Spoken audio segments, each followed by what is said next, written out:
سرسبز اس گلزار کے یہ پھول یہ عطار کے، سرسبز اس گلزار کے یہ پھول ہے عطار کے، مردہ دلوں کو دے جلا ہادی ہے طلبگار کے، مردہ دلوں کو دے جلا ہادی ہے طلبگار کے، طلبگار کے، طلبگار کے۔ الحمد للہ رب العالمین والصلاة والسلام علی سید المرسلین، اما بعد فاعوذ باللہ من الشیطان الرجیم، بسم اللہ الرحمن الرحیم، الصلاة والسلام علیک یا رسول اللہ وعلی آلک واصحابک یا حبیب اللہ، الصلاة والسلام علیک یا نبی اللہ وعلی آلک واصحابک یا نور اللہ۔ السلام علیکم ورحمۃ اللہ وبرکاتہ۔ وعلیکم السلام ورحمۃ اللہ وبرکاتہ۔ فرضی قصے کہانیاں یا لطائف سنانا یا کتاب میں پڑھنا یا ایس ایم ایس کی صورت میں پڑھنا، یہ شرعاً کیسا ہے؟ خصوصاً اس نیت سے کہ یہ لطائف سن کر یا پڑھ کر ذہنی تنشیط حاصل ہوگی، تر و تازگی حاصل ہوگی، اور دین کا کوئی تحریری کام یا دین کا کوئی مدنی کام یا دیگر کام بحسن خوبی ادا ہو سکیں گے۔ اس بارے میں فرضی قصے جو مثنوی شریف میں ہیں، پھر گلستان سعدی وغیرہ میں ہیں، وہ ہیں فرضی قصے۔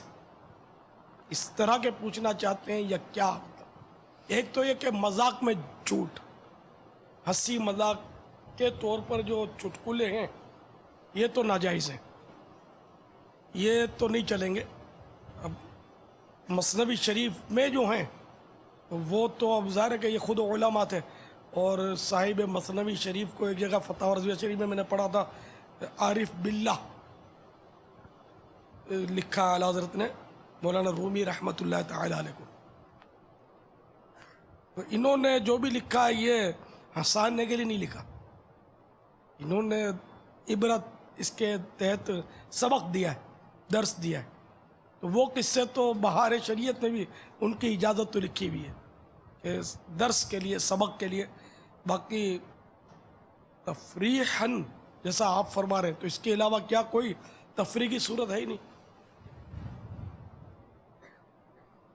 سوال اس پر تھا کہ جس پر آج کل لوگ مبتلا ہیں، جیسے کہ ایس ایم ایس وغیرہ پر، یعنی جو صورت واقع ہو چکی اس کے بارے میں کیا؟